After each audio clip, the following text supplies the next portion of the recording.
fractional reserve banking, the banking system in general, all sorts of topics. We've been doing a little reading and thought I'd have a discussion with over here, Leafy, about Hey guys, nice to see you again. what he thinks about all of these things. So, as promised, last episode, we're gonna try to do a deep dive today into what is money and all of the questions surrounding that. So, do you have anything to begin, Ovi?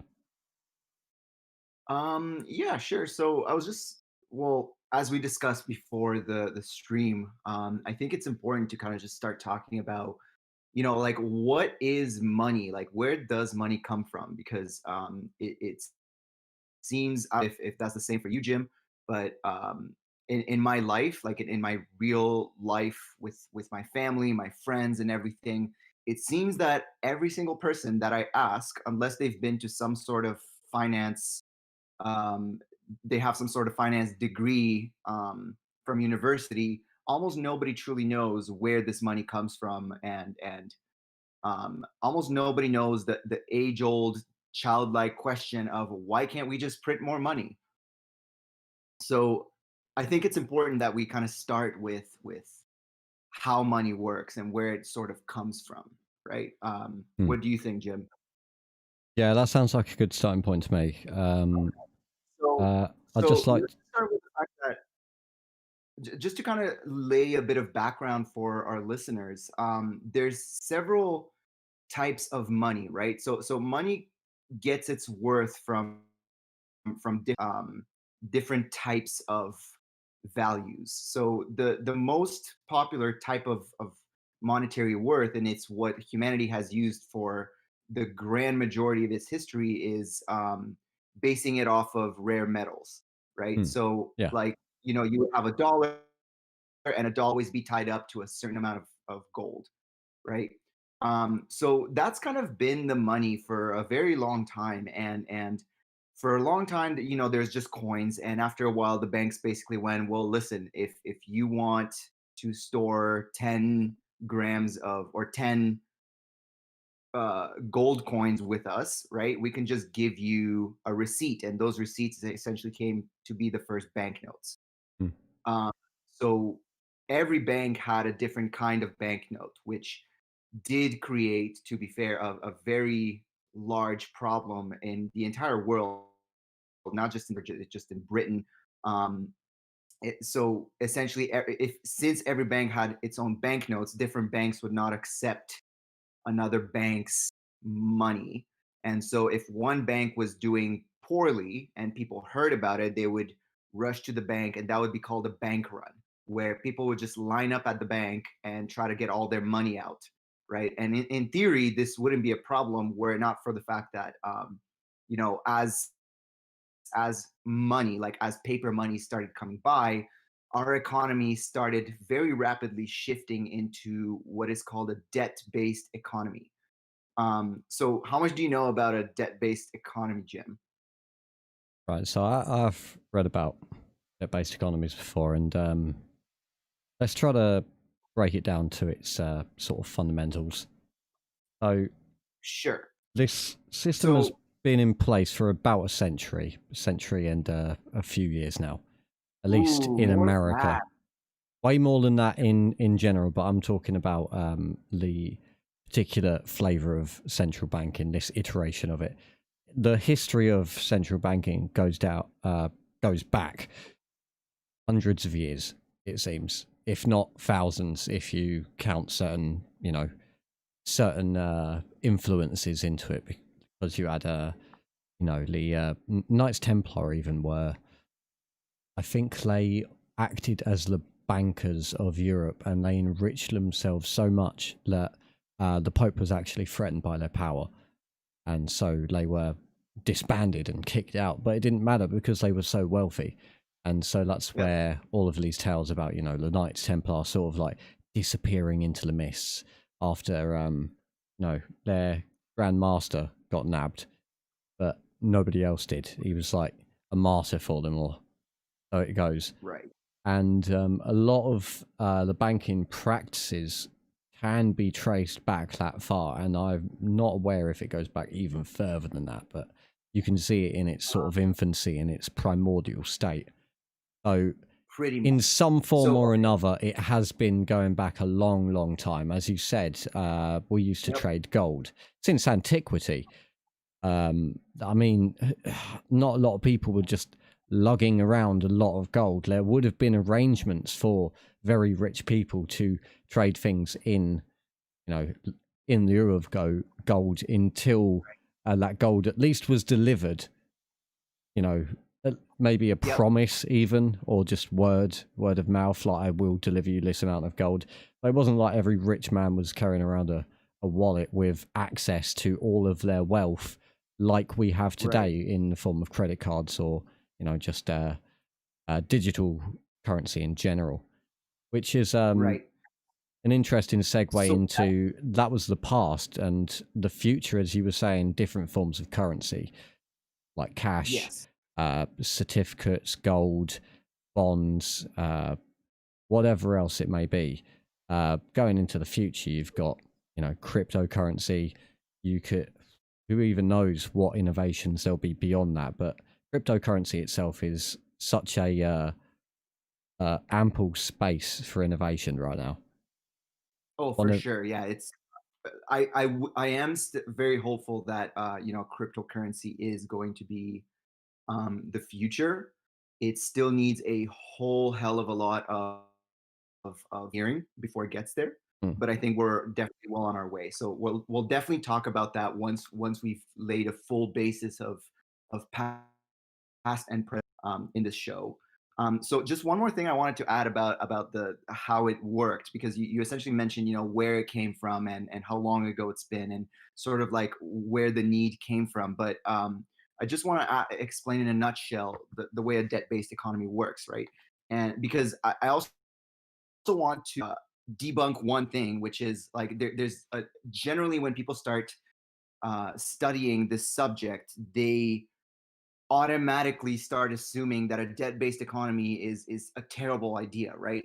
And while it is highly, highly risky, right, and especially if it's meant properly, or especially if you have some psychopaths at the top who aren't truly looking out for the population, then you get into situations like we are today, halfway through 2020, right? Which again, we'll get on that later as well. But at the beginning, it actually it a debt-based economy can very much take a lot of the credit for how fast we've or how far we've gotten here in terms of technology.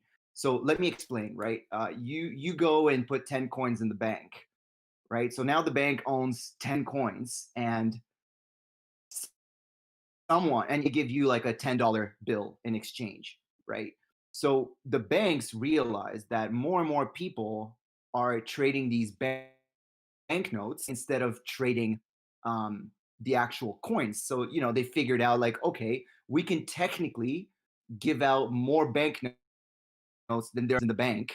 And as long as people don't rush to the bank all at the same time to get their gold back, we're good. So essentially, the way it's worked, and honestly, it's kind of the way it worked up until March of this year, is a bank can lend out about 10 times the amount of cash that it has on hand, right? So if you give out $10 to the bank can actually loan out $100 into the economy just because it holds these $10. So now the bank technically has created dollars from $10, right? So the reason so this does have good implications as well. There's a lot of bad implications, but just to touch on the good ones first, if you have 10 times the amount of money, like what is money generally spent on services, right? When you pay someone to do something, a lot of the times that person got $100 worth of wealth, but they also worth of wealth. Take the case of like building a house, right? If you're being paid a certain amount to build a house, you keep that cash, but you also just created this asset. So it's like the wealth does, in a sense, actually double by doing that, right? So That's why it certainly makes sense to make up cash in a lot of ways because it gets people moving faster. So sort of on that note, um, and upon it again in a bit. A lot of the big corporations today, the Apples, the Amazons, the ones who are both bad and good at the same time, in the sense that using their laptops, but we also, you know, um, think that they can be evil if they're left unchecked, right? Like these very companies have thrived in a world where banking was not done this way, right? Mm. So now that I've laid this out, it's also worth mentioning that there's a whole ton of risks associated to it, right? And that's sort of where originally, or at least so they said, that's sort of where the central banking systems, and especially the Federal Reserve, kind of came to be, right? Because people got pissed off at the fact that every time there was a bank run, the banks never had the people's money, and people wanted change, right? And much like today, right? Like it's very popular for people to want change, to want reforms.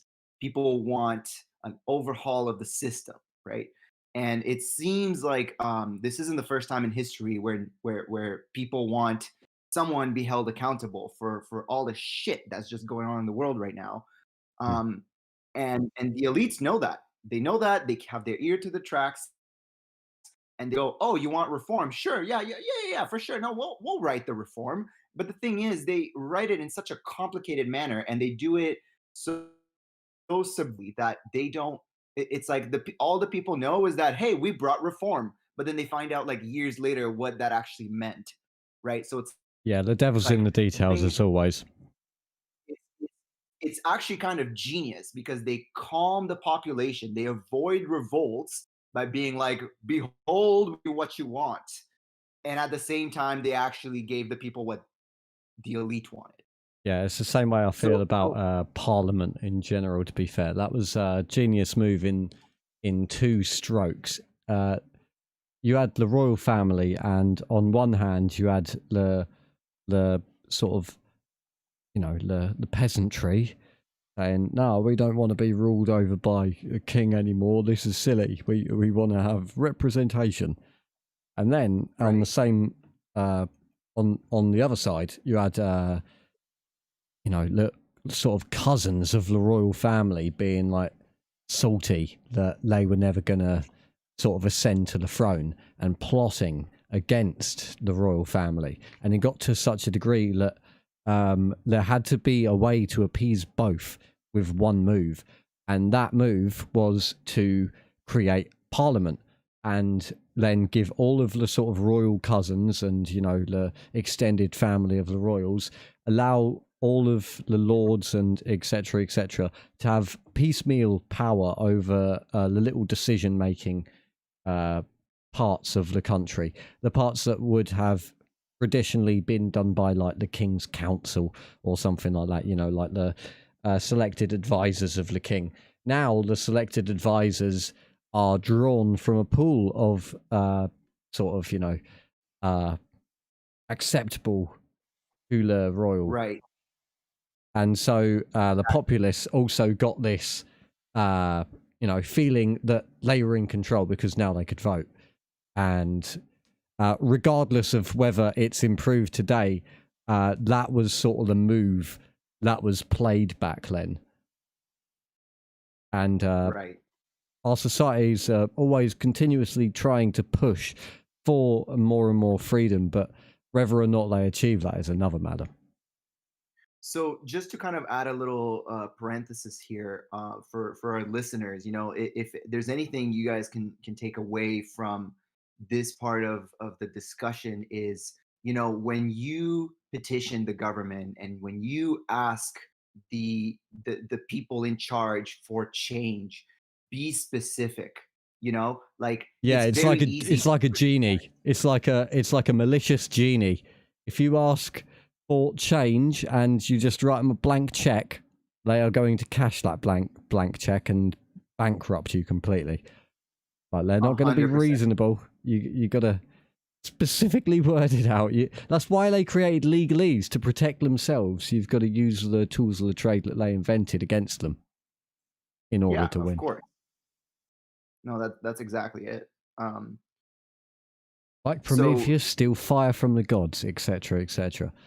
But we were talking about sort of, to bring it back to the topic, money. What is how the money? banks loan out. Yes. So how the banks were loaning out, and So, essentially this kept but creating, on a more fundamental crises level, roughly. not the what form does money take, but what is money? Sort of the concept of money, just on its very So most I mean, at the fundamental. end of the day, Explain it to me like I'm so five. What is money? sure.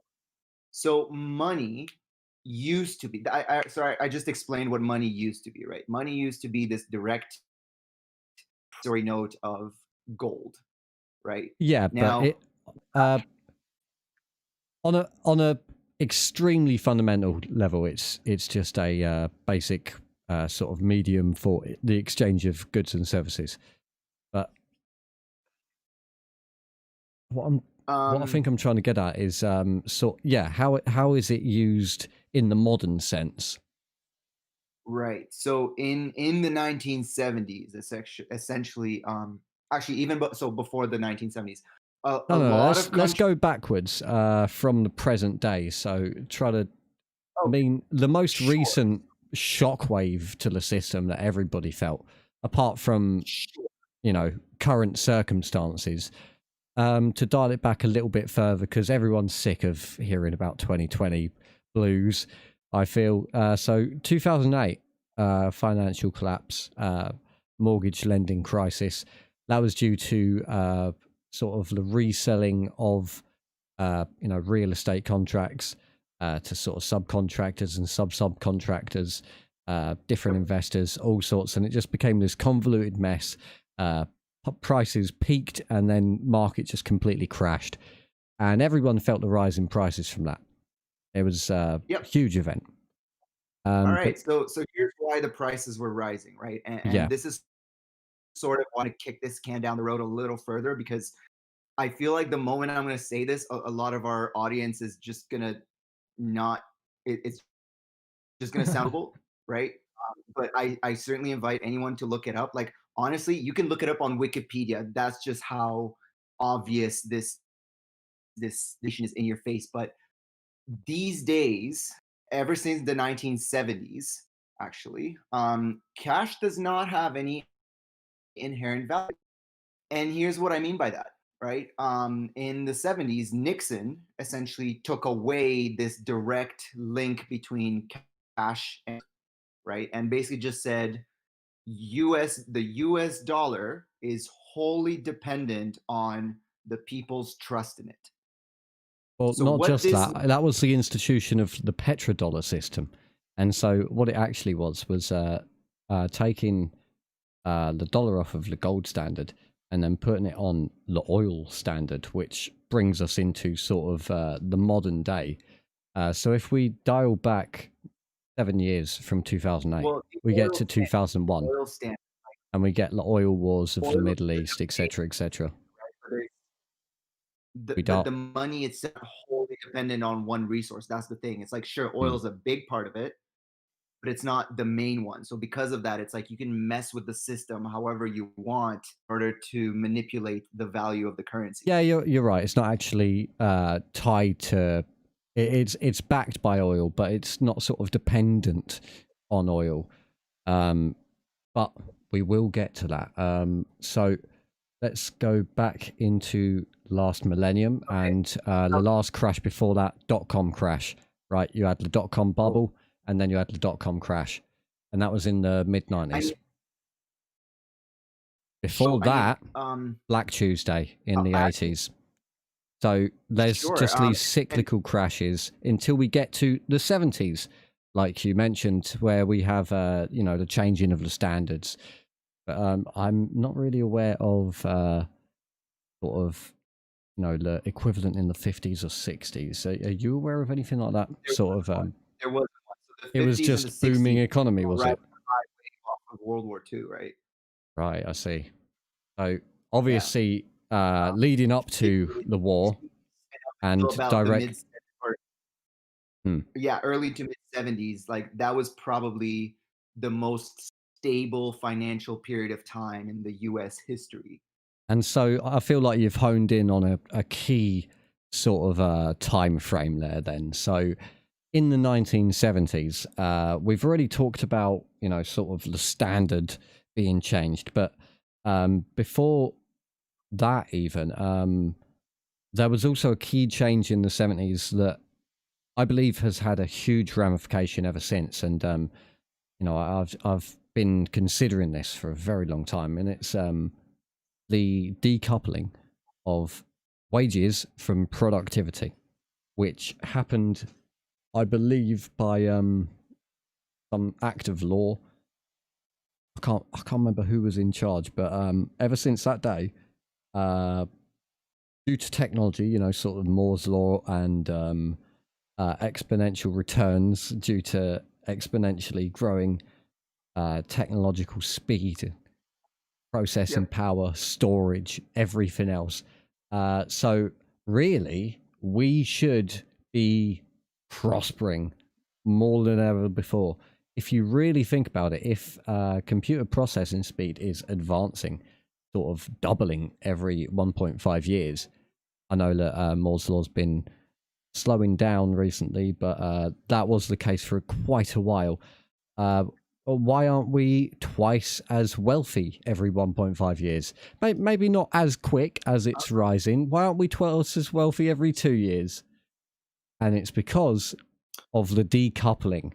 And that, I believe, is the wedge. If you look at the graph, it even looks like a wedge. That is the driving wedge that is essentially pushing apart the walls of the canyon that is wealth disparity, especially in America, but also in most sort of Western countries that I'm aware of. You have this sort of decoupled productivity where Right. people are not paid what they would sort of be owed if you actually did it by ratio of what they had produced. But Right. instead, it was coupled to the time they had put in. That's why when you watch old movies, they're always like, Johnson, productivity is down 10%. And they actually cared because it was tied into their wages, right? You don't see that anymore. It's always clock in, clock out. We've been turned into worker drones. We've been disconnected from the productivity that we have helped build. And I believe that's one of the biggest tragedies that happened around that time frame that I believe had big So ramifications for everything we've felt since. I think the issue here is has a slight bit more nuance, and I'm not necessarily convinced that I am, 100% right on this. It's just based on what I've seen and what I've noticed. This is sort of the conclusion that I am at right now, right? And I'm very open to kind of changing it if new arguments come about. Hmm. But the way I see it is, certainly you're right? In the sense that we certainly do not see a direct proportional change in wealth compared to how much wealth is being produced based off of this technology. Yeah, just to interject, it's not But, just not but proportional, it is in fact stagnant. While so productivity continues to rise, it just is stable. Wages that's have been actually where I stable. disagree. And here's where I disagree, right? If you're looking at it from a purely money perspective, then yes, absolutely. Like it is stagnant from that perspective. But to say that we are not wealthier because of it is actually factually incorrect, because Moore's No, no, law and what it's been able to achieve for us means that we can now, with a stagnant salary, afford an iPhone and two computers and instant information and cheaper flight tickets. yeah, but Um, you're, it's like I believe you're you, mistaking sort of the raw application of what you can do with technology to sort of the wealth disparity that exists. Sure, you can buy an well, iPhone and the computers and you can live a life better than a medieval king, even if you were like living on the streets, right? But that is material wealth. Um, yes, what I'm talking about is more Oh, hang on, I've lost my train of thought there. I had a point to make, Len. It is more long-lasting wealth, the type of wealth you can build, the Hmm, type of wealth you can quantify. right.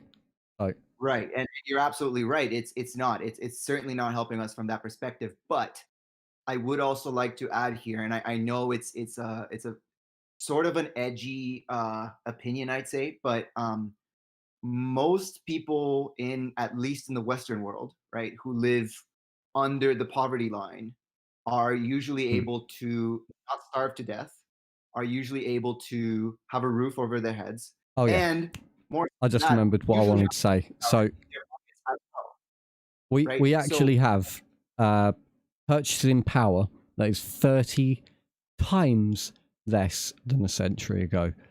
Whereas before, for 30 times centuries, less. 30 times less due to Holy, inflation. okay, that's a number I haven't heard before.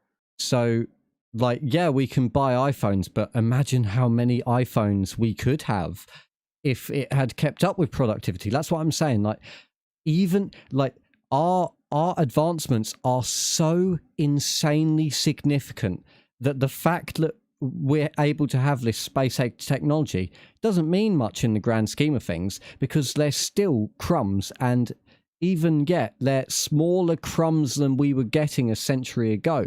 It's just that we have built such hugely expansive empires of you know corporate business doings that they've been able to create this wealth, and the lion's share remains in their hands, whereas we are able to basically have access to what the technology that will allow us to better integrate us into their networks and become better consumers, better subscribers, make sure we have a platform on which to hawk all their apps and services that can, sort of leverage their big data centers to their own ends, because they've monopolized all of these services. They need to monetize them somehow, otherwise it's going to go nowhere.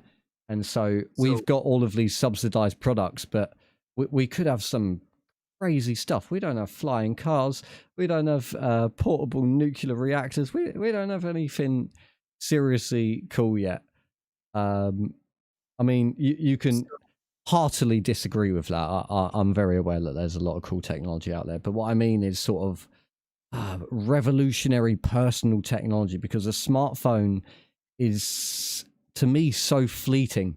Like, it used to be like it was when phones were made by a company that just wanted you to have a good phone. Gonna give them a shout out, Nokia, of course. They just made rugged phones that lasted for days, right? You could just leave, you could throw. I used to, with my Nokia 3310, I used to unironically play ping pong with that when I didn't have a pull. And like, I at first it was just light, like, oh, don't hit my phone around too hard. But my phone eventually broke when my friend made an epic serve and just essentially launched it directly into a brick wall and somehow shattered the inside LCD. I was like, ooh, how'd you manage that? And it just started leaking, and I felt so bad. I'd managed to kill a Nokia, and all it took was high velocity and a completely solid surface. In case you were wondering how to kill a god, kids at home. all right. Um, so, the point is that smartphones today, battery life non-existent. Drop it, it falls over like Cristiano Ronaldo on the field. He's just like rolling around crying. No, modern phones are awful. You could get rugged phones, and you could get sort of phones that are disconnected from the network, but they're very few and far between. Usually they're all locked in. So, I'd like to see more expansion of open source tech, open source hardware, especially, because Android was meant to be a project in that, but then Google seems to just, buy up these companies, and they're like, look, we're doing open source, and then they slap a Google on it, and it so slowly very morphs into the network. so very much on topic with that, and then we should probably go back to our main theme here. But Yeah. back in 2013, there used to be this startup, right? and they came up with the idea of a modular cell phone, Oh, right? Where is it's this like your project A something? What was it? I can't remember the name. That's the problem. I'm I can't okay. remember it. I'm gonna But I try guess to you know find what it. I'm talking about, right? So for our listeners at home, um, essentially this startup came up with this brilliant idea. Project A ARA. Project ARA. Aura, yes, Project Aura. That's it. The point would be that you have, you know, a board, right? Like your phone is nothing more than just like this backboard, and everything that is useful off the phone would be attachable to this backboard, right? So essentially, if you now have a cell phone that can just be upgraded without throwing the whole thing away, right? You want a Mm. better camera, you just take out the camera module and you replace it with a better camera.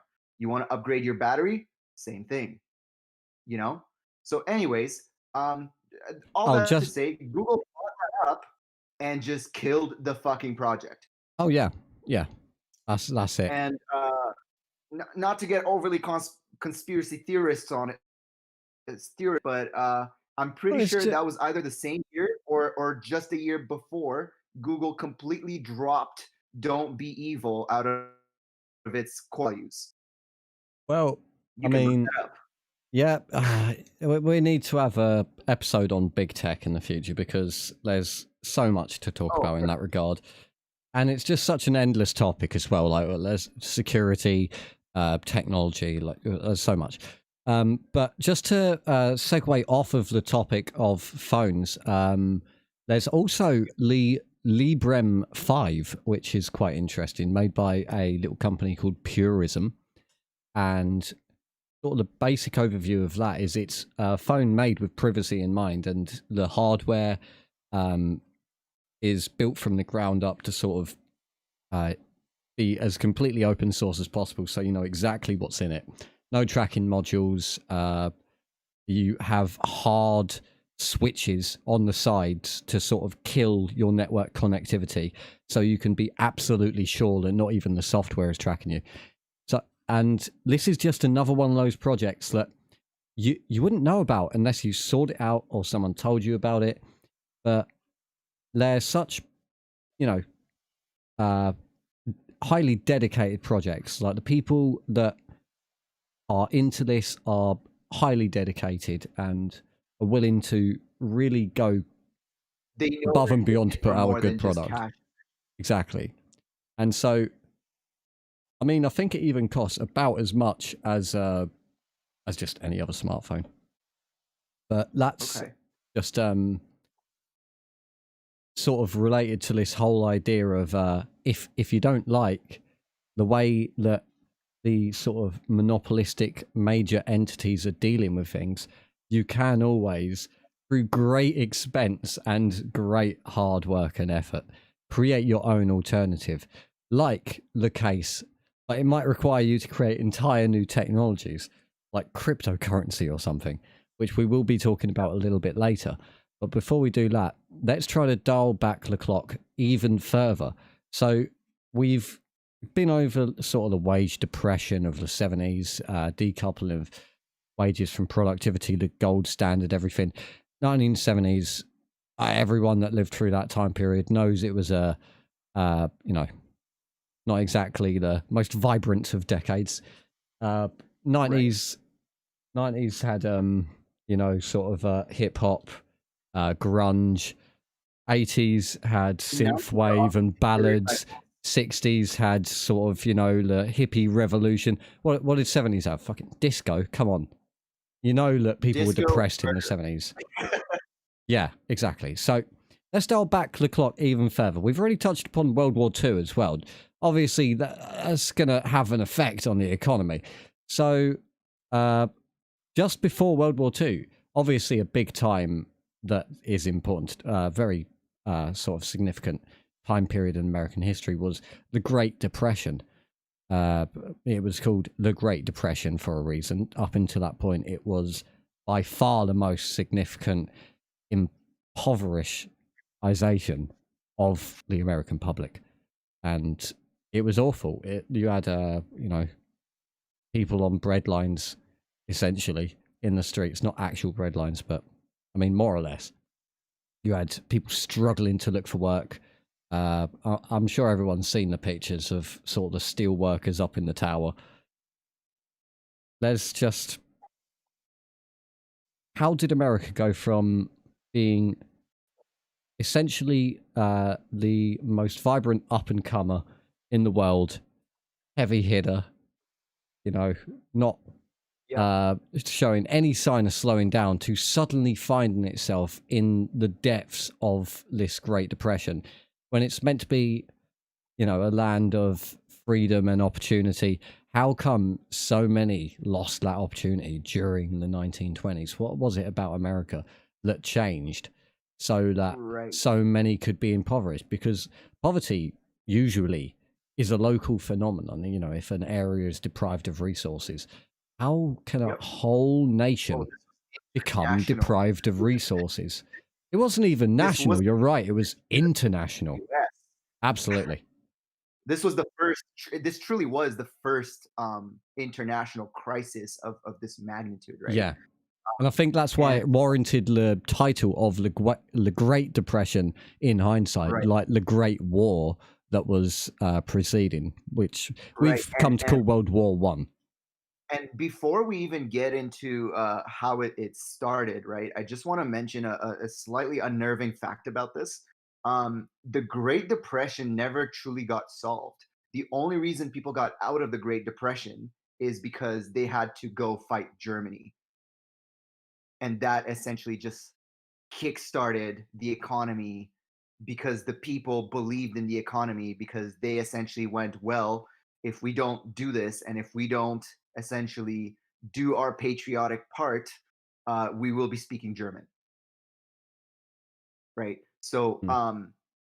just kind of before getting into it, so in terms of like what started the Great Depression, it's the best way to put it is credit went bananas, right? So we just entered humanity's very first episode of mega consumerism. These gadgets. If you actually look at 1920s consumer electronics, there's actually some really cool stuff in there. I They have to had check it like, out. That sounds cool.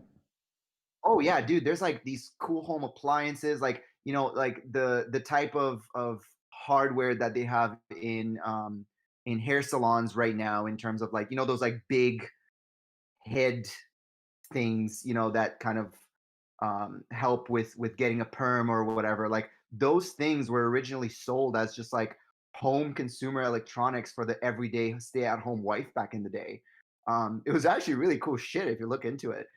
Um, but essentially it was a very much a similar thing to what happened in 2008, where people like companies kind of cooked the books to a point where when people started catching on and wanted to cash out of it, they couldn't because it was essentially just one massive national bank run that Yeah. ended up bankrupting the whole stock market in the process as well, right? I'm So going to have to here's how hold we you got to account for that.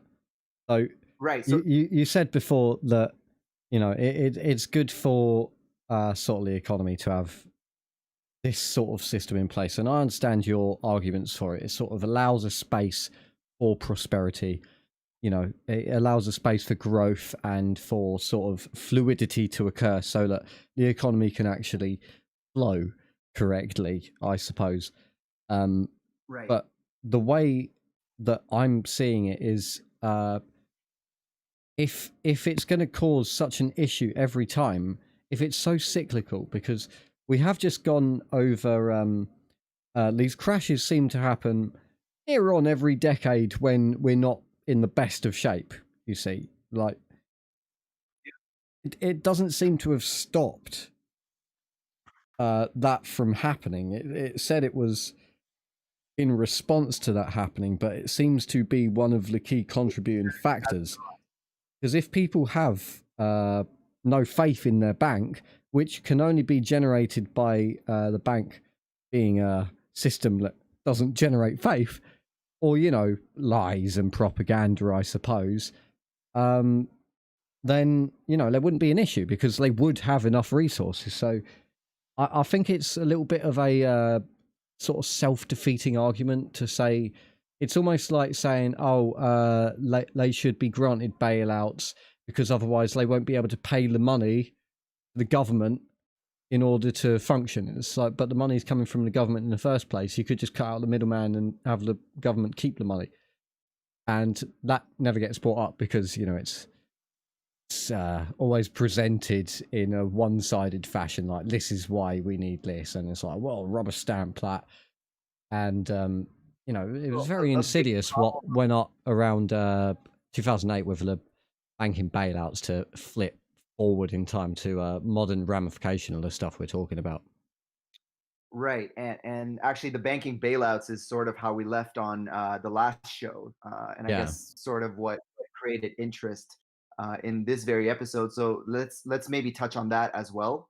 So I had one contention with your overall argument there, which was, is progress for progress sake, is just being the fastest nation out there at the expense of your economic stability, at the expense of apparently your nation's lively survivability in the long run. I'm just wondering, how can you justify using steroids to get ahead when it's caused so many problems? And it is, I would suggest it is one of the roots of why certain segments of people don't like Westerners, because they see us as extremely wasteful. Talk to sort of native indigenous peoples, and they'll tell you straight up, Westerners are so wasteful, they're not in touch with nature. So I've come to the point of view that we should probably be living life at a slower pace, more in touch with nature, not to be wishy-washy, but more slower, so that we can adapt to the changes and not sort of be overwhelmed by them. And what I'm seeing today is an acceleration in terms of money, in terms of economic growth, in terms of technology, in terms of social degradation even. So how can you say that overall it has been a good thing when it has led to such problems, that we would have eventually got to this state of development otherwise without these problems, would we not? Okay, so there's actually a lot to unpack there, right? Yeah, this First of all, I big just wanted to problem. say that in the present moment, and as of I'd say 2008 onwards, Right. I Sort of this fully current economic paradigm we've been living under. in the current economic paradigm, I wholeheartedly agree with you, right? I do think we need to slow down a second, right? And I think the fact that the central banks are refusing to force us into slowing down for a bit is the very root of this problem. And I know that sounds a little contradictory to my general stance, which is that bailing out the banks was not the most evil thing to do. So hear me out. Hmm. Not bailing out the banks would have not just bankrupted the banks, it would have bankrupted so many industries that it would have essentially sent us backwards in time about 100 years, both in terms of technology as well as in terms of you know I'm just going to ask you just one single question. And that question is, if the government was set on making a loss, it was going to give this money out, that was the plan, then why not just give it to those businesses directly? Why did it have to go through the banks? If you take game theory and you say they're going to lose this money, otherwise these ramifications, then that money is, you might as well write it off. So where you put that money is still up for debate. I mean, you could say, no, we're not going to launch, we're not going to give you that money. We're going to use that money to fund banking watchdog that will force you to pay up. Like there are other gambits that you Jim, could do. that's You know, actually exactly what they did. Like that's why they bailed out in part, yeah, GM. they That's nationalised a why they couple of bailed the out. banks. Yeah. Yeah. Two things here, right? So they bailed out the main big businesses that were going to have the worst impact on Hmm. society, right? I, I Which was includes the banks I was as a bit well of a as GM. Hold on. hot-headed teenager when I sort of experienced 2008. But am I wrong in thinking that Oh the yeah, no, for sure. concessions, like the I was concessions that they gave the banks, were sort of beneficial to them as well? So it wasn't they were negotiating on behalf for the people. It was the bankers went, well, if you just give us the money, then we'll give you a little bit of power as well. Am I wrong in that right. assessment? So that is where I agree with you that we should have that was our golden moment to just take a step back and just Yeah. slow the pace down for a second, right? So what could have happened in the best case scenario after Lehman Brothers fell and the whole world went into a frenzy Hmm. was they should have, yes, bailed them out, but at that point, and other than just pure corruption, I personally do not understand what else could have made it go so fucking wrong here. Is the government could have been like, okay, the ball's in our court.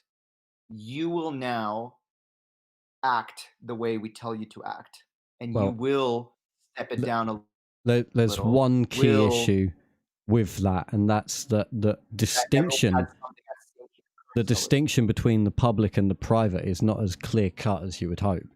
A lot of these banking bigwigs are in fact politicians or related to politicians in some way. You know, it's a very tightly knit club. So they get into Congress to write laws for even sometimes their very own companies. I mean, look at Dick Cheney and Halliburton. He calls for a war and then sends his own company in to do the reconstruction and makes billions. Like, how is that not one of the most corrupt things you've ever heard? And Oh, yet of it course. just gets lost in the distraction of the chaos that has been caused in pursuit of these Right. ambitions. So, Jim, we're almost halfway through this. So, I just wanted to kind of get to the darkest part of this whole thing, so we can then kind So of we've talk about dialed the solution and clock what to back do. to World War One, and just before World War One. Oh no, that's not the darkest part. Hold on. Okay, what's the dark part? Here's the dark part, right? And the dark part starts at March 26th, 2020, right?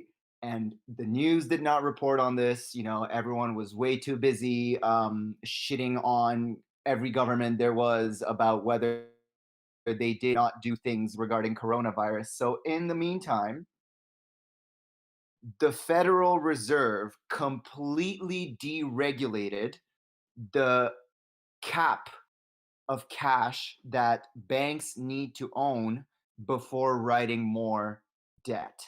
Oh, and didn't they kill Okay. the interest rate as well? Like they just dropped No, it no, no, to no, zero. no. Let me repeat this in a different manner for because this is important. Like if there's anything people need to remember from this show, this is one of those things. Remember at the beginning of the show, I was saying how if you have $10 in the bank, you can loan 10 times as much, right? And the reason why they had this 10% cap there, right, or whatever percentage it is, because it fluctuates, is because in order to kind of make sure you can avoid these bank runs, right? Because when there's a bank run, it's not like everybody's lining up. But it is like, you know, 1 in 5, 1 in 10 people, or 1 in 20 people that will go and pull their money. And it's important for the banks to be able to have that money Yeah, but in order to I avoid don't understand all that how it's crisis. acceptable for them to not have the money. Surely they're breaking the contract. The person They're gives their not. money and they say, we're going to have it on, you know, we're going to keep. Although it's evolved over time and now the contracts have changed because they've had access to the laws for a long time, which is why I wanted No. to dial the clock back to 1 century So ago. that's just it, right? Like no, it doesn't matter how much you dial the clock back. The fact remains that the politicians can't technically stop them from doing that, right? And But the they question is why? Isn't the money supply? so here's What why. isn't? Doesn't the Oh, government print the money? Isn't that how it works? no, no, it's not the government that prints the money. It's the Federal Reserve. And for those who don't know, the Federal Reserve is essentially owned by a board of directors of the biggest banks in the world, Well, right? And we'll, this we'll board get of to that. directors So is not is not a nonprofit. The board of directors is hang a on. So for-profit. the story of the Federal Reserve is something that we should take a little bit more time to tell because Yes, for it's sure. But extremely so important. okay, maybe So we can work our way backwards. But I just wanted to say, so the way this works, they figured out, okay, the economy's coming to a grinding halt, right? There's no way we can afford to loan that much money given the amount of money that they have right now, right? And here's what's in it for the elites, right? Because if you look at game theory in terms of like looking at infinitum, in terms of like how this is going to end up, this would have end up being a horrible, horrible crash, regardless of what you do about it, right? But because the yeah, and they just economy's want to been be in in control. really good shape That's the the past point. 5 years or so, the ultra rich have had a lot of easily convertible assets. So what I mean by that is they own a lot of stock right now. They own a lot of assets that can easily be converted into cash Well, overnight, that's a right? byproduct of owning a lot of assets, isn't it? That's the nature of rich people that Yes. have a lot of Well, stuff. yes and no. Yes and no. Yes and no. And here's where I'm going with this, right? So the ultra rich saw that there's this crash happening and it's going to be imminent, and they're going to lose so much of their wealth if that happens. So what they needed is to essentially kick the can down the road just enough months for them to be able to convert their liquid assets into less lit. So in order for them to have time to buy gold, to buy, land and mines and recession-proof businesses, right? So the reason why they needed to kick this whole thing down the road is in order for them to get prepared for the shitstorm that's incoming. And shitstorm it will be. Here's why. Well, we're not in the The future Federal yet. Reserve, hold on, hear me out because this is about to blow some minds. The Federal Reserve printed roughly $3 trillion in the from in the past decade, right? They 1.5 created trillion of that was over the course of a couple of weeks. they Well, exactly they they just went, re, there's some more. recreated Didn't they do a trillion and then bump it up with another 500 billion? right Fucking now. hell. We're at I'm over getting mixed up with the levels. I'm like million, billion, trillion, quadrillion, fucking quintillion, so let me hold the bajillion. numbers because I actually so So we're at it's over just got three to trillion right now. absurd numbers now. By September, they're going to be owning 100% of the debt that is currently owned by the US government. And by December, they're on track to own 100% of all corporate debt that exists in America and Well, virtually own all debt that exists in America altogether they in already any and are. all. They already are Yes. owed more than exists, which is the debt-based Oh, system, which for is sure. already. They're already But America's biggest landlord. but anyway, there's so much that we can't really explain before we get into this story. So the story is called "The Creature of Jekyll Island," and it begins like this.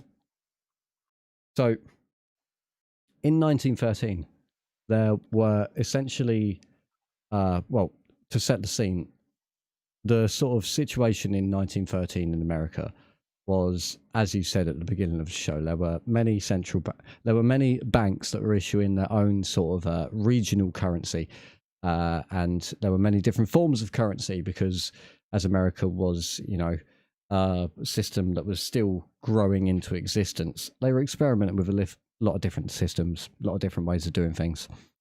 And so there were occasional hiccups in the system in terms of runs on the bank, in terms of collapsing value in some places, in terms of, places just simply not accepting your currency. And so there were calls for reform just from the general populace because they wanted the government in general to do something about the issue. And so So as we said at the beginning of the show, essentially, people wanted change. People asked for change, and therefore people got change. This is the story. Yeah, but also So the thing is as well, if you average out the people that want change, like there's going to be 700 people that I want change, and then there's going to be like 30 that have a more nuanced view of what they want, and then there's going to be a couple of experts in the mix that have a detailed expose. You know, there might be a thought leader among them that has written a book on the topic. But it doesn't matter when you average them all out. It's not going to sort of focus in on the well thought out proposals by the thought leaders behind the movement. It's going to dilute to, we just want change, and so that's what they're going to act on. So it's not even a case of you have to word it well. It's you have to get everyone else to shut up. You need to like sit in a corner, word it well, and then like get your proposal in front of them, and then get them, make sure that they understand it, because otherwise you know, they're just going to go, oh, what was that? I didn't hear the entire last 90% of what you said, and I heard that you know, you just want change in general. So right. it's part problem with the media where they can just misrepresent people however they want. But so these banking magnates, sort of regional banking magnates, there was a one for various states, but it wasn't just like a single state. It was like a region that comprised a couple of states. So you had like a couple out on the West Coast, 4 or 5, you know, in sort of the middle of America, and then about 3, including the eponymous Wall Street on the East Coast. And so the heads of these sort of banking dynasties, these regions of banking, decided in secret that they were going to draft what would later become the Federal Reserve Bill. And so it was said at the time that the movements of any of them would have caused, you know, the reporters at the time to go mad and just start like reporting on their movements as if they were, you know, Lady Gaga out on the town or something in a time before COVID. Just to add, that day, there used to be a very similar public sentiment as today regarding, you know, the rich and the bankers and everything. It was one of those times Absolutely, where it's very cyclical. These things I find with the people. Hmm. Sorry. It's very cyclical. These things I find. Yes, for sure. So anyway, sorry, go on. So you had a situation where they wanted to, there was reform being called for, and they decided they don't want to sit around and hope that the changes are going to be good. And they've been described before as a cartel because they did what all cartels do, and they decided to take into their own hands what the rules would be, and they would insert themselves into the fore to make sure that the rules were beneficial to them. And in fact, they devised a plan by which they would grant themselves the regulatory powers of the state that was traditionally sort of, you know, the duty of the state, and they would cede it to themselves. And so they got together in secret on this island, appropriately called Jekyll Island because a monster was born there. And they were sort of pressed by some local reporters on what a couple of them were doing there. And they said, oh, we're just duck hunting. Oh, we're just... But, oh, yeah, duck hunting. That was it. Yeah. And so they obviously wanted to keep it a secret. In fact, I think it was Vanderbilt later on. I'm not sure which member in particular, but later on in his memoirs, about 20 years later, he said, he just came right out and said, in order to create the monetary system, we had to act as any good conspirator would under the cover of secrecy in order to craft the economic system as we thought it needed to be, because blah, blah, blah, blah, blah. If our particular group of individuals was found out to have drafted this bill, there was no chance it could have passed by Congress. So I wonder why. they drafted this bill in, I think it was a couple of weeks over 1913. But then you come to the issue of, now, how did they get it into law? Because they're not politicians, you know? So they had to come up with some kind of That's plan. what I couldn't find much documentation on. Like, I have no idea what was in it for the politicians other than, having their work cut out for them and that they don't have to rewrite something that they're already getting pestered by the population.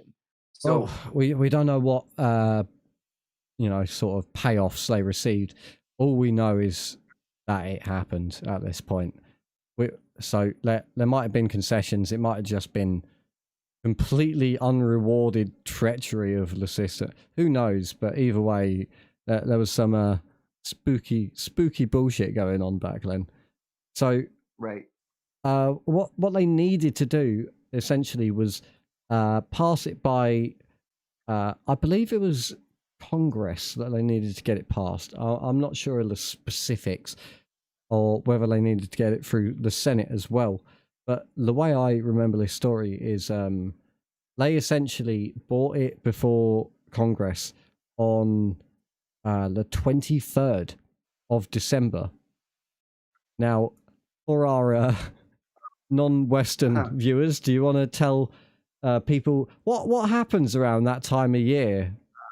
Yeah, so I mean, 25th of December is Christmas. 24th is Christmas Eve. It's that one time of the year where in certain parts of the world you pretend to work because your boss doesn't want to give you the day off. Yeah, so And then 23rd, 23rd is really pushing it up to the limit of where you might still be working. right? And so Congress being Congress, 90% of them were off, and 10% of them just wanted to go home. And so they were able to effectively, through some means or another, force this through and get their guy, who Woodrow Wilson, who laid essentially, paid for part of his campaign and everything, and he had reserved a favour for them for when he got in office. And so when it passed by Congress, he happily and heartily signed it into law, essentially solidifying this system that has been so destructive to the American people and the world economy in general. And so that's how it was born. It was born in secrecy by sort of sort of stereotypically greedy sort of business magnates and bankers and mustachioed villains. And What even I find particularly disheartening about this whole thing is, the Fed could have been a good thing were it to be led by people who actually had, the general population's best interests at heart, are right? you a Like are you a the libertarian over here? Are you coming around um to libertarianism? You want a not private not banking system? not quite, because I'd argue part of the libertarian view of the US is sort of how we got there, right? You in a libertarian system, you can have that kind of Well, you got to play. admit that sort of trying to push a bill through Congress on a human religious holiday while you've got your guy in the White House is probably, I would say it's fairly squarely in the trying to Outright. short circuit the system category. I wouldn't say No, it of falls course. within the philosophy, but in the same regard, if there's no protections for it, then it's gonna happen. But No, exactly. So that's sort of, I would almost argue like that's a case against further libertarianism, because yeah, in a libertarian system, you can definitely not stop that from happening. well, I Um, mean, you could have more protections against it. I believe one of the issues there was they didn't go far enough. You see, But if they had a more transparent government, if they had more, open systems of executive branch and justice and all of these other things, if everything was more visible, then it would have never been able to, you know, that would have never been able to come to pass because the American people would have just been watching and just been like, No, hang on, what are these dudes doing? Hey, what are they trying to do? Money supply. What's this? So, yeah, oh yeah, and just to mention as well, part of the deal was, and they were negotiating for this, but they didn't actually think they'd get it. What they wanted was the ability to essentially set up a private organization that sort of disguised itself as a government agency that could self-regulate banking to their own interests. But what they also got conceded was that they had right of issuing the money as well. And so they can choose when or when not to print money, to stop printing money, to adjust monetary policy like interest the rates. fact that it's not the government who do all of that is a little Yeah, evil, so right? just imagine, there's political actors within the Federal Reserve, and they just happen to really not like the sitting president, and so they decide to just trigger a financial crisis just to make them seem responsible, because the perception would be that they had some control over it, when in reality they clearly didn't. Right. No, for sure. That's the problem with that much consolidated power in the hands of so few people. What I find supremely ironic in this whole situation, right, is um, if you ask the Fed, right, like why is it that it's not a government that can control the printing of this money?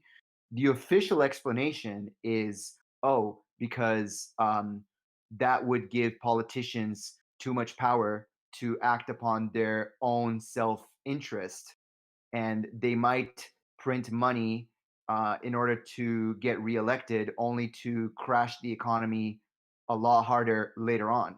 So, what's the answer? Oh, just let the oligarchs do the exact same thing, um, at, only because they are not elected officials, and therefore it doesn't like it doesn't the person being uh corrupt in the situation is not technically democratically elected, as if somehow that makes it better. I don't know if that if Not you a fully got progressive. What are you? What do you mean? sorry, sorry, you just kind of cut off there. What did you ask? Can you hear me? Now I can. Hello. So, what was the last thing you heard? um I finished saying something and then I just kind of heard a mumble. Oh right, I don't think I actually said anything. That was Oh, me speaking with my mic on mute. So oh, okay. Cool, no so worries. yeah, yeah, I would think that you wouldn't be too keen on this idea of just uh some private entity, unaccountable, unelected, being in so much control of something that in most people's minds just naturally belongs in the realm of the public space. They Yeah, no, I think it's naturally absolutely horrible. assume that it is something that is held in common. I think it's absolutely horrifying. And while I do understand, the whole idea, like let's assume that the system that I'm proposing would have actually been ongoing today, right? I don't think Trump would have been doing a much better job Well, than the just Fed is currently doing in terms of being responsible, well, what? right? Why should it be the president? that's in control of it. Well, Just I was because it's the getting government, aggressive. you know. Like, look, Yeah. I was I would say that there should be devolved powers, so that the president can't just be like, I think that interest rate should be this, make it so. There should be yes. there should be I don't know, there should be some process, like acts of Congress have to go through in order to adjust sort of these things, but they should have power over it. What the case is at the moment is the Fed will just announce a new interest rate, and that's it. Like, you can't do anything, you can't change it. They'll just announce we're going to be just printing this much money.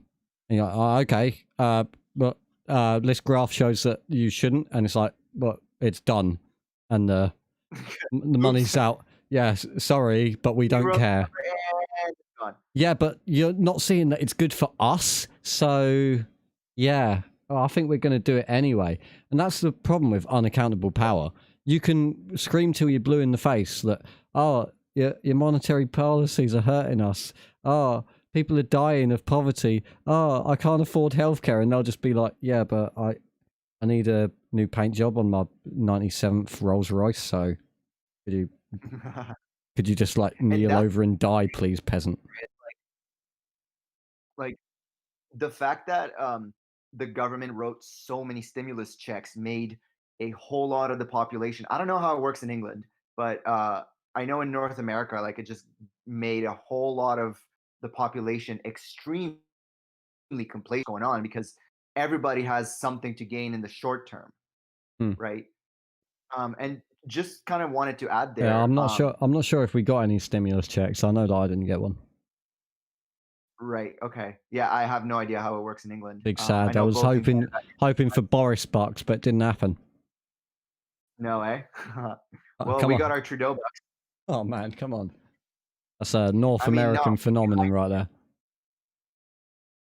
I unfortunately am way too much of a productive worker in our society to be able to be afforded such a luxury as the stimulus checks. But anyways, it's too realistically, bad. I mean, it's not like I need it. So, but the point here is all that money is printed. Like all that money is just it's part of those $3 trillion that just got made out of nothing. And just fun fact, I was I was reading earlier this morning, just kind of getting a bit of a quick fact sheet, for the show. And one of the funniest things about this to me is the fact that there are technically not enough uh, physical resources today to be able to print all 3 trillion of the dollars that were made up. It's not that we don't have time. We literally do not have the resources in terms of paper and trees to just get it done before the end of this year. I was wondering what exactly you meant. You mean there's not enough raw material on the earth? Not on the earth. Just in America, I suppose. They don't have access to all the world's oil yet. Right. Exactly. I understood. But I just thought like it's both hilarious and like it shouldn't be hilarious, but it kind of made me laugh at a bad situation. So let's keep dialing this clock back until we hit a brick wall and then switch it up to the future for the last part of the show.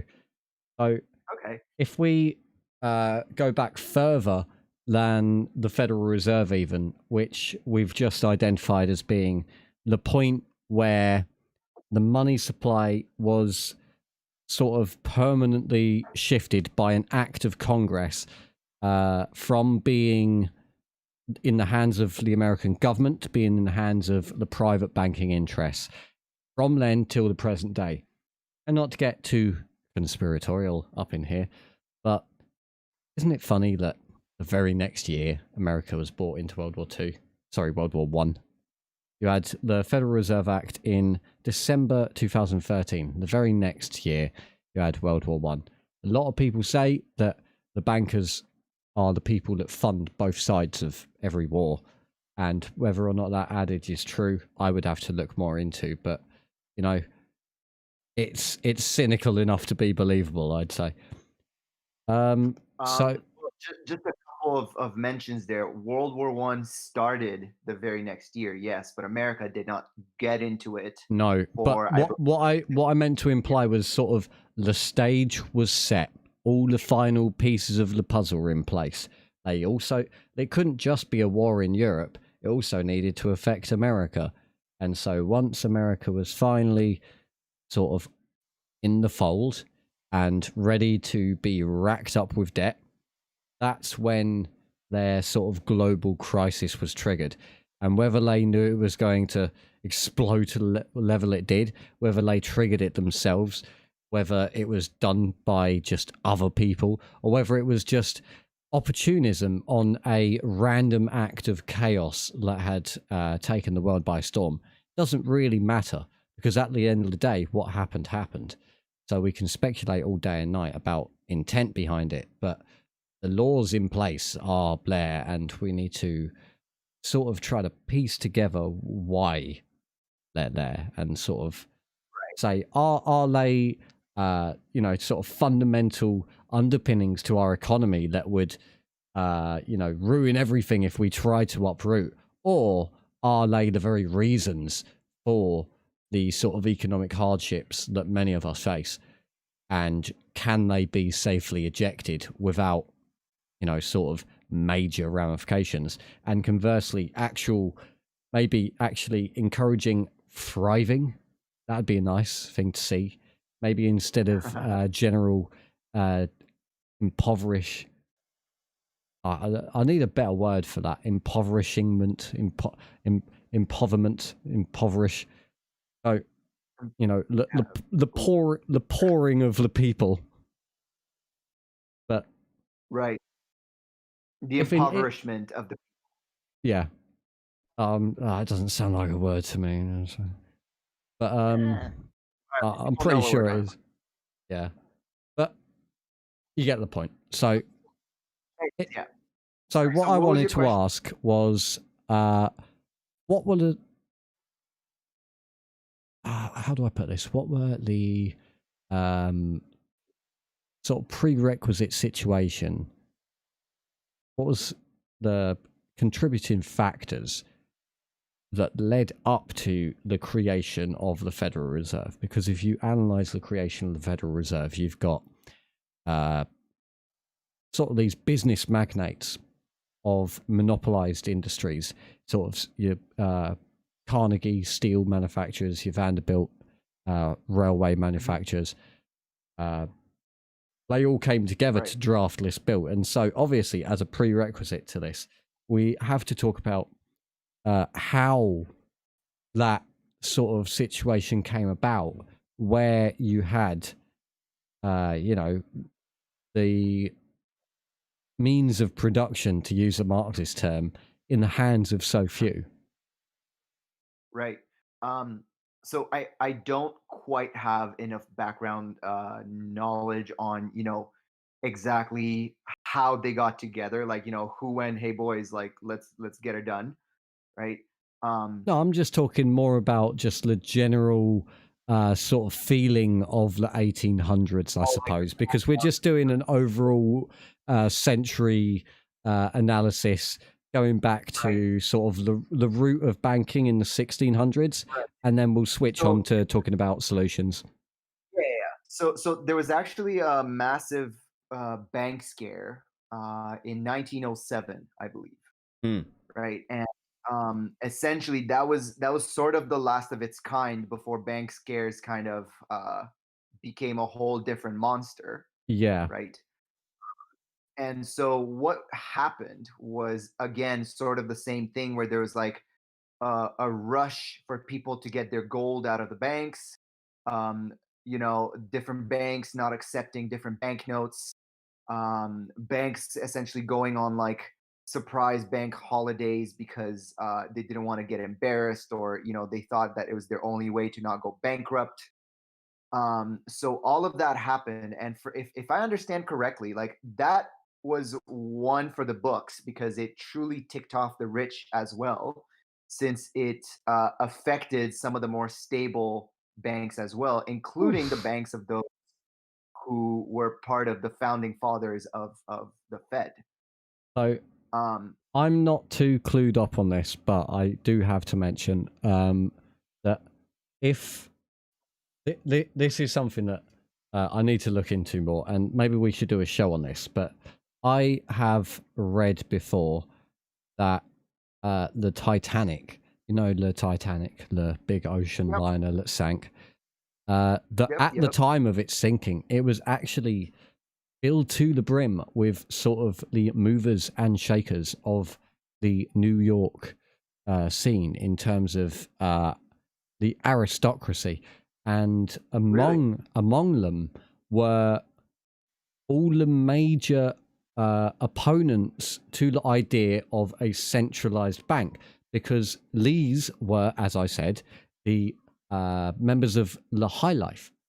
You know, they were the champagne drinking, coattail wearing, pipe smoking party goers of the vibrant New York scene. And they wanted to keep America as this sort of free and open society that, you know, they could thrive in, as opposed to these other random rich people.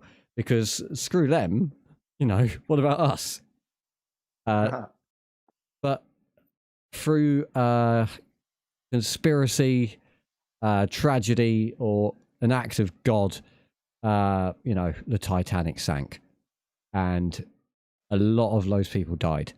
And so, in the absence of that, and I believe that was 1912, right? So you can, Something like, oh, yeah.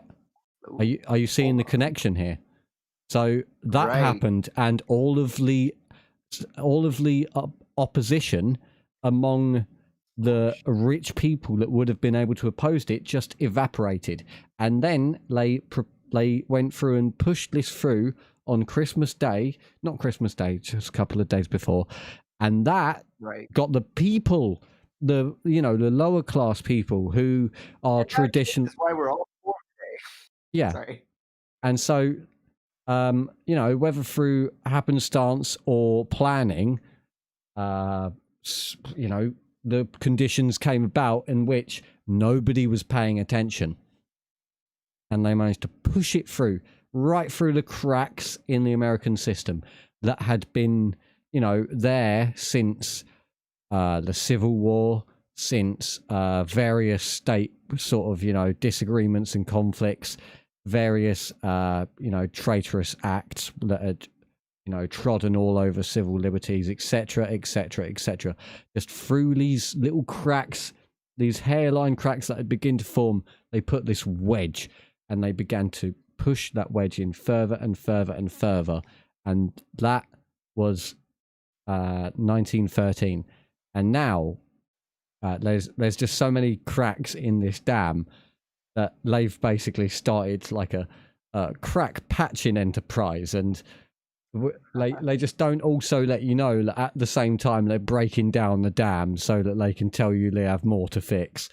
And it's this circularly destructive system where more and more and more and more and more of American productivity is drawn towards this select group of people, not just so that they always remain on top as the 1%, but that they elevate themselves up higher to the 0.1%, the 0.01%, and further, and on and on and on, until there is one man left alive that owns everything and sits on a fucking 100-foot tall platinum throne of skulls that is made out of his enemies. Like, that seems to be the end goal here. I'd prefer to see a civilization where most people could thrive, as opposed to constantly, you know, sort of crushing it down, compacting it, and packaging it up into a little bite-sized portion that very few people can carry around. It seems like a very unnatural enterprise. It seems that they're, you know, sort of leveraging the entire productivity of the human race to essentially I mean, I don't know how best to describe the system they've created other than parasitic, because that is exactly what a parasite does. It draws energy from its host in order to enrich itself at their expense. And banking seems to do just that. It just seems to be a tumor on society that sucks up any excess productivity for itself and then uses that extra leverage in power to grant more powers for itself. And by powers, I mean extra power, like policy power, regulatory power, power of issuing the currency, power then to, decide how that currency, what form it takes, and who is allowed So it. And now even it's moved to the point of who is allowed to take out a loan. I've heard stories of if you have bad political opinions, then MasterCard or Visa has in the past just closed your account what? because you're a bad person. Yeah, it's happened before. Okay, I don't know about that. Yeah, it's dangerous to Uh, have such power concentrated in the hands of so few. Like, these there. are backbones of the system. They should be completely impartial. If it would be much better if it was a utility that was as benign as possible and potentially ran by thoughtless, unfeeling robots that, I mean, they're run by bureaucrats already, so same thing. But you get my point. Yeah. So just a couple there. Just wanted to. I don't know how much you agree or disagree with what I'm about to say. So I'm actually kind of curious to know. Yeah, go for it. After. Um, so like the bank is one of those devils that you can't really live without in a modern society, Hmm. even conceptually, right? So as I was saying at the beginning of the show, right? The fact that we are a debt-based economic society is largely can largely take the credit for these insane advancements, right? And Hmm. I know you were saying like that like we don't need a lot of these advancements, right? Like No, we it's don't not that. I feel like it's steroids and we're getting there before we're ready.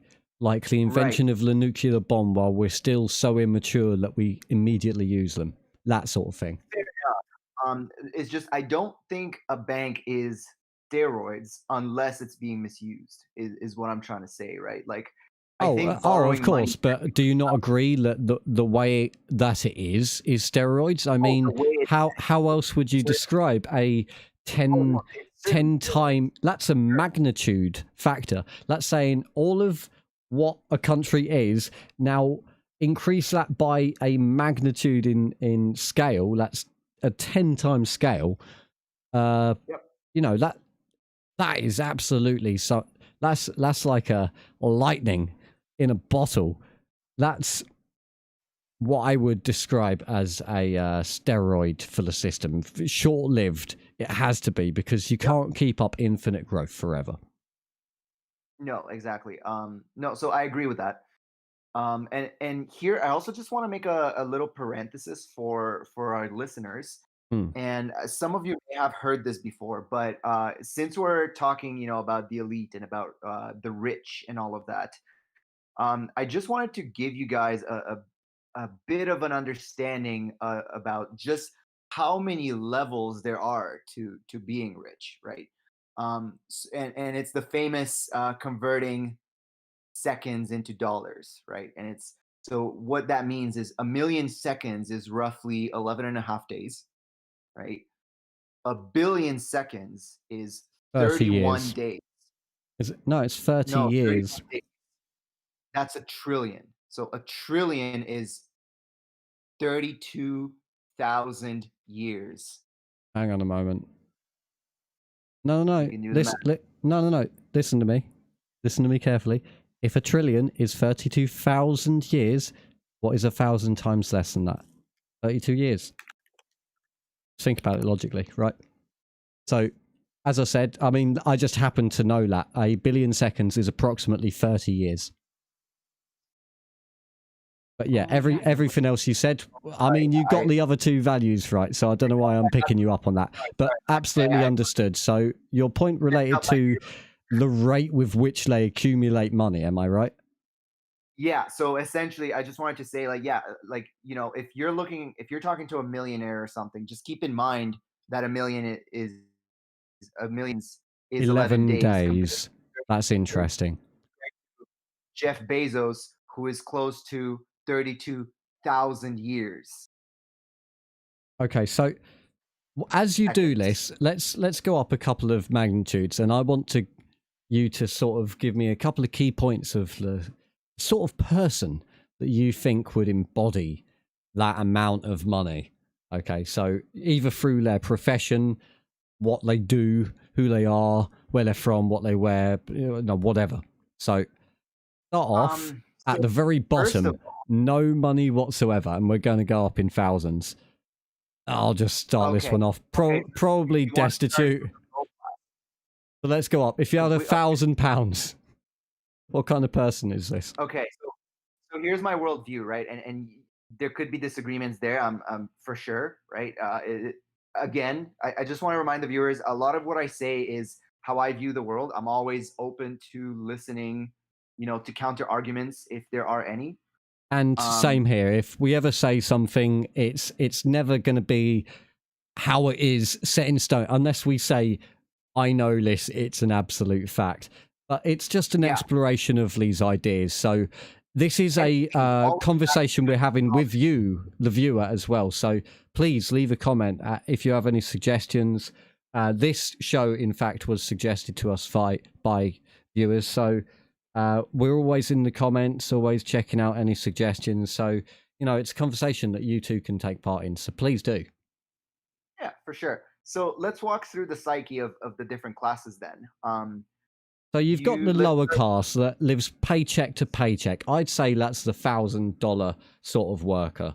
They never have sure, more than a few digits in their bank account. And if they hit a grand or a couple of grand, they feel good.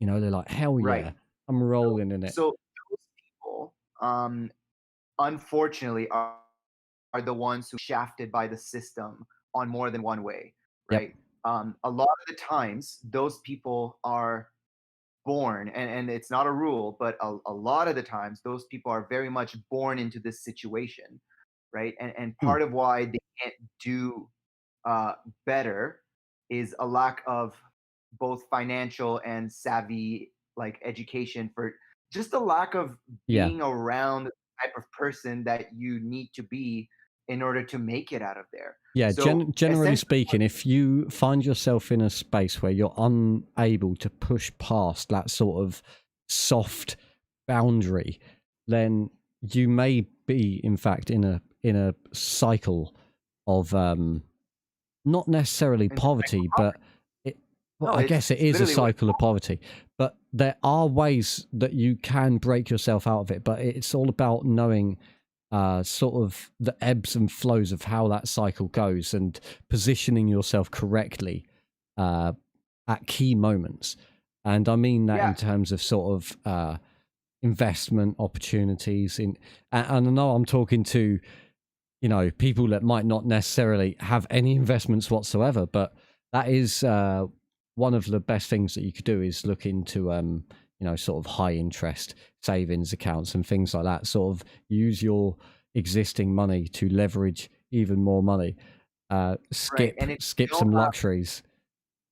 and just a quick word of advice, and funny enough, a few reasons I don't want to go too into it, but Of course. there was a time my family was extremely poor, right? Like we were immigrants, and we certainly did not have it made when we first came to Canada. So a lot of the times, I kind of when I talk to people, and I explain like, what's the difference between my family and people who have been in the same economic situation for their entire lives, right? Like how could we pull ourselves out of it and others can't? And my best advice to this is start reading. Start reading everything you can. Start informing yourselves because the way we got through it is we essentially pushed and family members got further education and we essentially just got that education on both a professional and a financial perspective at any cost, right? So Yeah, so absolutely. I would 100% agree with that statement. Look, read, read, read, read. Don't stop reading. Never stop reading. Always keep reading. But also to supplement that, it's also good to understand, try to understand your place in the world. And what I mean is what your place is in history, in the cycles of history. You may have seen that cliche meme before, or that general idea where it says, good men or strong men, or let's ungender it here. created Strong strong people create good times create weak people create bad times, and bad times create strong people. And that's pretty self-explanatory. But if you if you find yourself, I mean, it's different for every sort of region on the planet. It could be at a different point in this cycle. But if you realize that the generation before you had greater achievements and you find yourself sort of in their shadow, you have a choice to make. You can either settle for being a weak person and allowing the bad times, or you could just completely go against your generation. That is always an option. You don't have to just go with the easiest option just because it's the common sort of flow. Always think for yourself. The power to change the world has always remained in the hands of the individual, and it always will, until they but consolidate all their power, which is why but we have to stop them.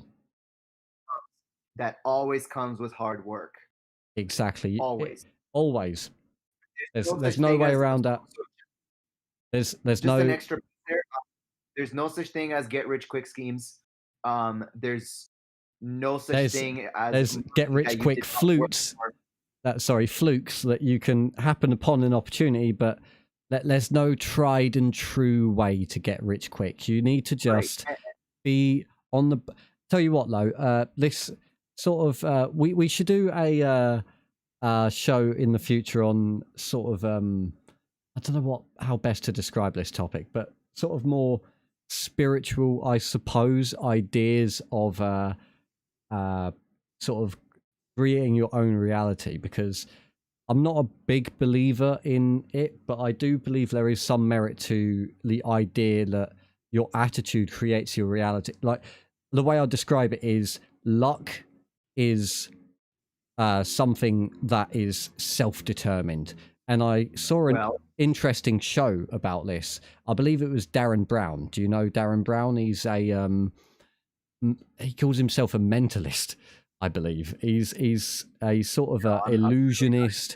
So basically, he's a illusionist, magician kind, but he dabbles in hypnotism, and he basically puts on shows where he has like some big elaborate thing going on.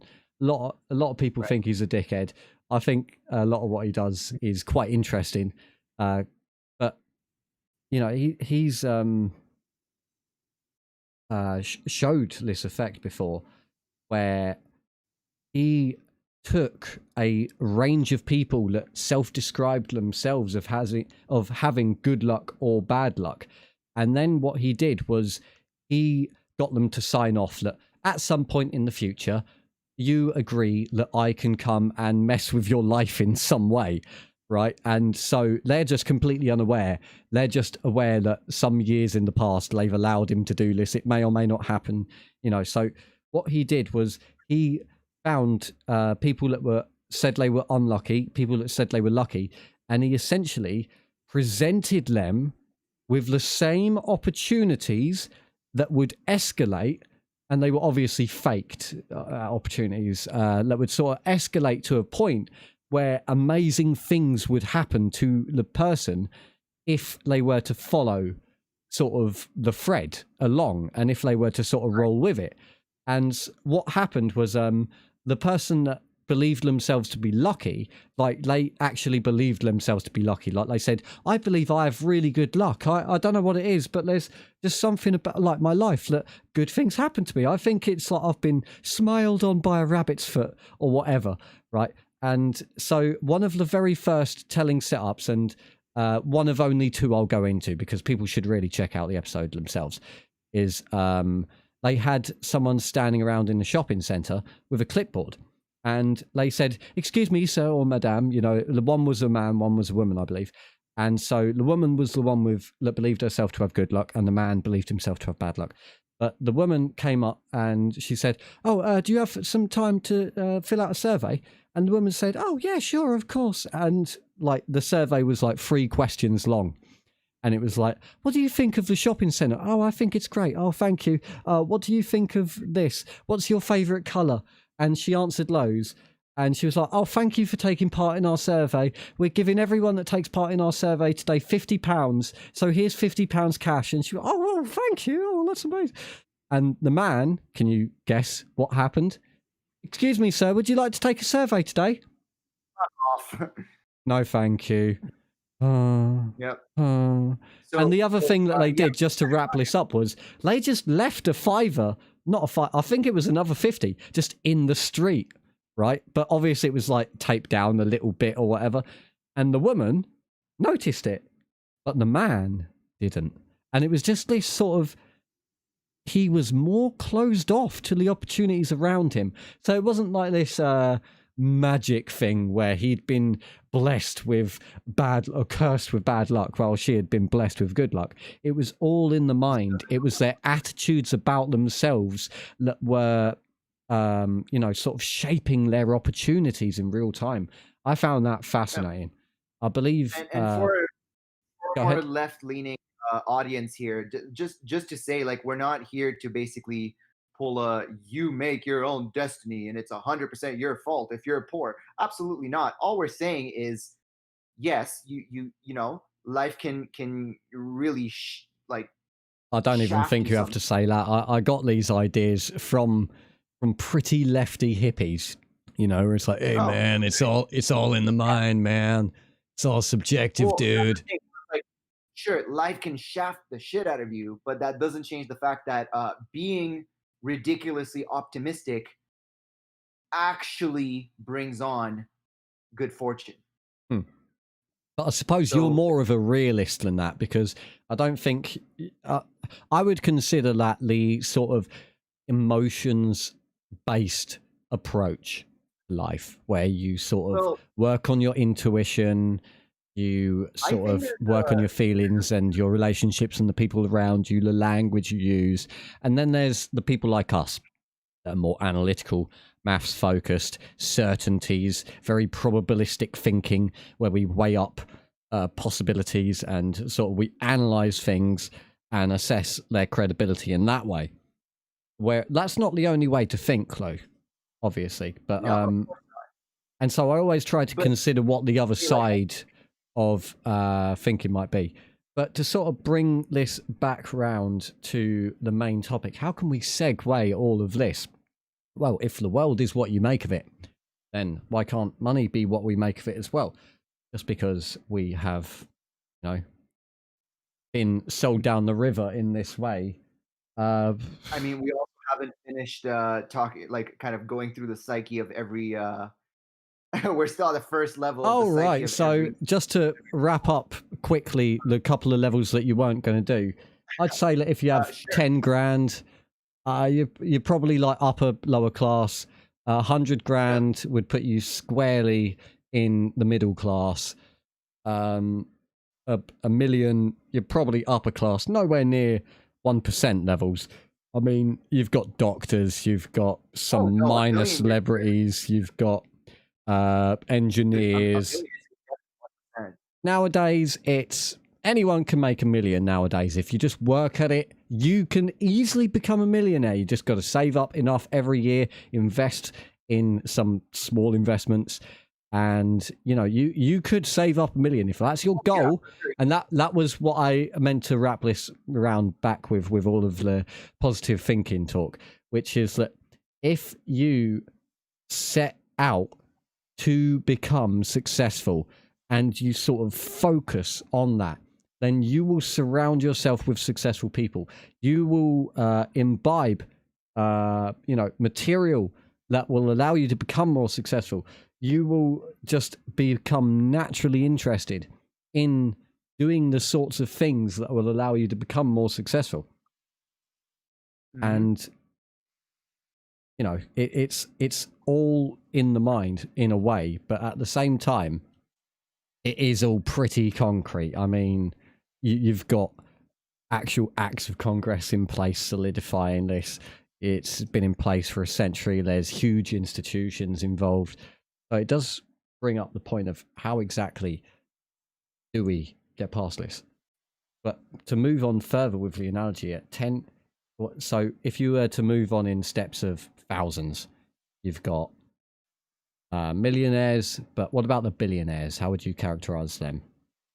So even the billionaires, there's actually several levels to them, right? Like there's the people who own $1 billion, like the world, Yeah, right? the ascended millionaires that are like, I just made $1 billion and I'm a billionaire now. And the other big money billionaires are just like, okay, new Just money. kind of laugh. Whatever you Yeah. say, new So money. right. No, that's exactly it. So essentially there's the new money billionaires. Those are most of the ones that we know about, right? So just Um, just to interject, where would you say the wealth line is? Do you know what the difference is between riches and wealth? um, Wealth is when I you mean, don't have to work whatsoever and you can, like, you're just born into a family that just doesn't do anything. What is the line where right. you could just have your money working for itself and never have to worry about falling down in the hierarchy? What level of money is that? Because I'd say that's the inflection point, like the fulcrum upon which everything rests, you know? Right. So I know if you have like a decent but not extravagant lifestyle, it's the line is technically not that massive. Oh no, I mean for like It's generational wealth, mansions, any expense that you could hope to sort of. I know that you could live oh, that's frugally okay. in an apartment, but just whatever you might want to do on a whim, whenever you want to do it, and you just never even think about your finances because you make so Okay, much off that's interest probably that sort of $100 the million. Paris Hiltons of the world are like, what? Working? Are you what? Right. So yeah, that would be the $100 million on the Okay. very bottom of it, Okay. right? But I just wanted to interject there with the point that Interject my that's interjection. Go not ahead. yeah, sorry. Just to kind of add, that's not the wealth line where it's not like you have to get all the way there in order to never have to work a day in your life again, Okay, so right? if it, That let's money say it's variable, let's give it a range. Okay, so where would you uh, say? Okay, so the bottom limit would be the minimum required to achieve this lifestyle, and the upper the limit minimum would be required the in my eyes maximum is five that you million would have dollars. to get to just like spend whatever you want and still have that lifestyle.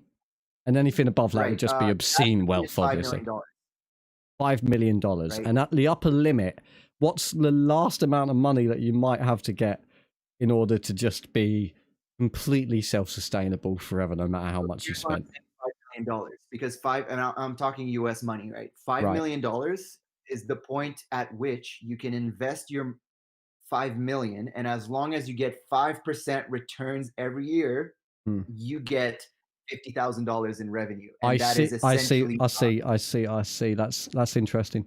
Yeah, because then you could essentially live in a little studio apartment and live to the height of your means. Because I'm sure you've seen those studies before. It's like somewhere between 50,000 and 100,000 rests of value, might be 75,000. That is the ideal amount of money to have because that's where the ideal amount of contentment is because you solve yes. a lot of your So I know problems, it's but anything above so that is just, oh, I need to deal with accountants and like right. financiers, and I need to make sure that I'm protected from robbers and whatever. It just becomes an issue of management.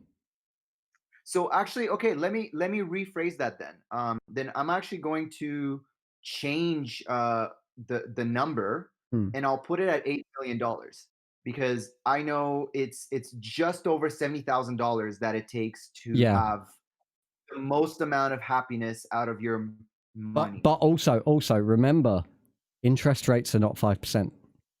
Like, try to find me a bank account that does 5%. No, I said 1%. I said 1%. 1%. So Oh, if you get really? 1% Oh, of I 8, see. Okay, that's why the math wasn't working out in my head. Ignore me. Yeah, fair enough. There's a lot of opportunities that you could make 1% growth on for sure. I mean, oh man, I used to have these plans to like just like put my knuckle to the bone, like work my knuckles down to the bone and sort of make 1 million and then live easy off of that, you know, within my means. yeah, But that's just not all that possible anymore. I mean, I could live frugally with like extremely frugally, and but it's not like I have 1 million. So, you know, I'm not sure what I'm talking about. But we do have about 10 minutes left. So let's try to bring it back to, we've done the Federal Reserve. We've done all of that. okay, I mean, so just to let's wrap it up, go what back can to in the light of the future. upcoming crisis? What is the future of money? Because we've talked about the past. We've talked about gold certificates. We didn't touch upon the Bank of England, but I mean, people can look into that themselves. And also, if people call for it, we might do a show on that as well. But that's all really interesting. Just the story of how, you know, gold changed into cash is itself an interesting story. But Right. we've talked about the past now. So let's talk about the possible future of money. Now, there's two kind of things I want to talk about here. What would be the probable but unwanted future for money, and what would be the ideal future for money that would work for most people? Let's start with the current trajectory.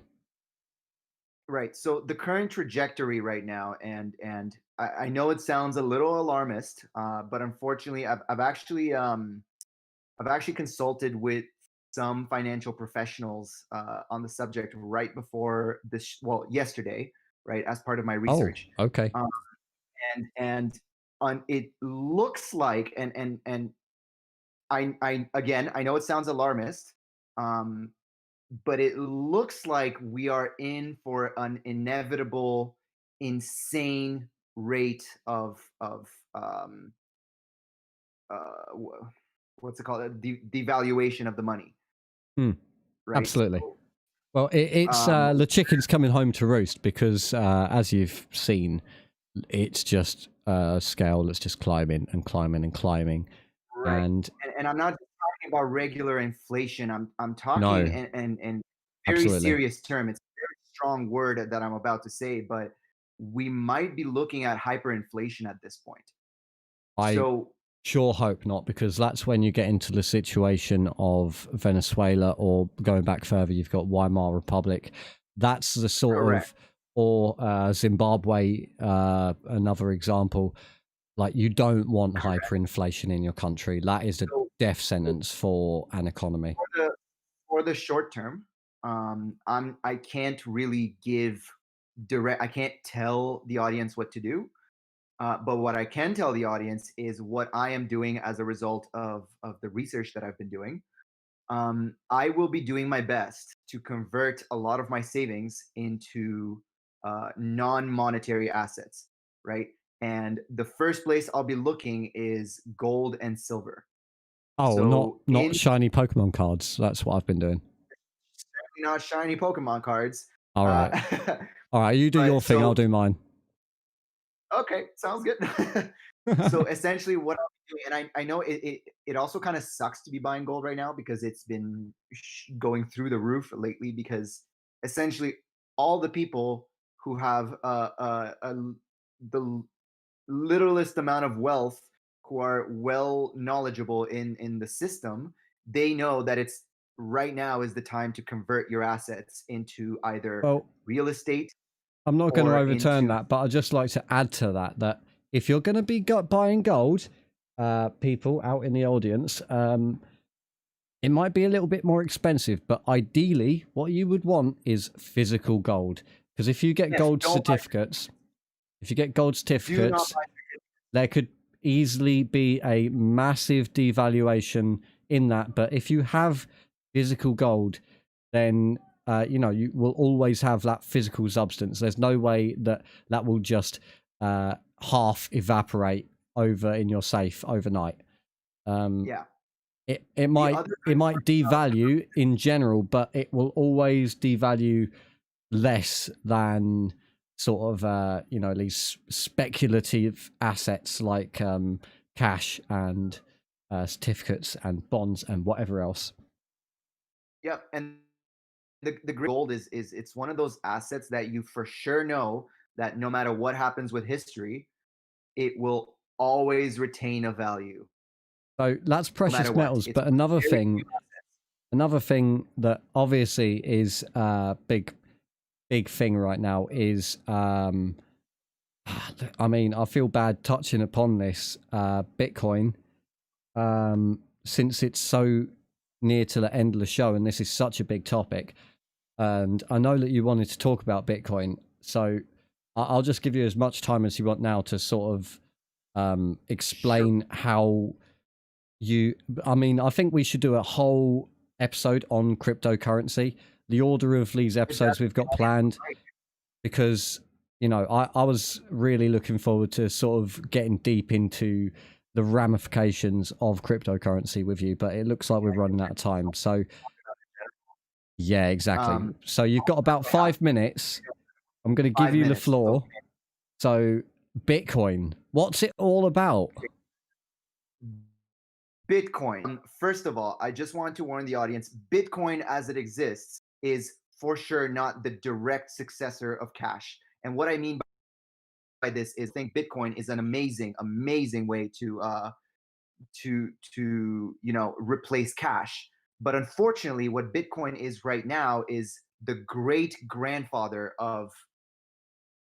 Yeah, of what's it's truly the going to be the precursor technology, but I was interested to hear an explanation of how the technology works. Have you got a way of explaining it that would be easy for a layman to understand? Because yeah. I mean, So even as someone that's clued up on keyword this, it's pretty for sure.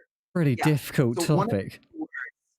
one of the key words that people need to learn when it comes to cryptocurrency is distributed ledgers, right? What a distributed ledger is this ledger every transaction that's ever happened on Bitcoin, right, from wallet to wallet, and every person that has a wallet copy of these distributed ledgers. So the reason why you cannot reverse a transaction on Bitcoin is because I sent you money in the next minute someone else money, and by that point everybody has this transaction on their computers that I sent you money on top of which other transactions are built, and it is therefore impossible for me to go erase that transaction from every computer.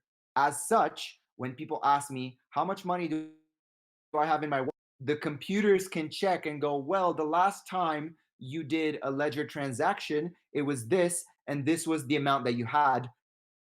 Therefore, it's for sure the amount that you have in this Yeah. particular wallet, So the right? way I tend to explain it is obviously when you talk to people that aren't too clued up on the topic, their initial sort of gut reaction is, wait, money on a computer, but what's stopping you just copying the file over?